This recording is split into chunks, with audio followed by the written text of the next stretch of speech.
ગાયજી ચાલો કેમ છે મિત્રો અમારા બેગમાં તારું સ્વાગત છે. કાલની તબિયત તો મારી બી સારી નથી, તાવ ઉધરસ શરદી બધું છે. મમ્મીને પપ્પાની સાંજને સારી નથી નહીં મમ્મી, ખોસી ને બસી બધું.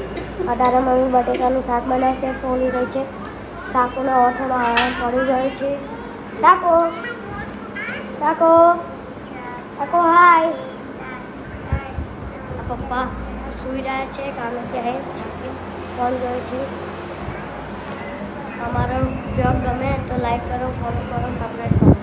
અમે જમવા બેસી ગયા છે. મમ્મીએ ખાવાનું બનાવી દીધું છે, બટેકાનું શાક, ખીચડી, રોટલી. હું બી ખાવા બેસી ગઈ છું. મમ્મીને ભૂખ નથી હજી, આ કાકડી ખાય છે. પપ્પા સવારના રોટલી ખાય છે. અમારો આખો બ્લોગ યુટ્યુબમાં આવી જશે, જેને જોવો હોય એ જોઈ લેજો અને લાઈક કરી દેજો.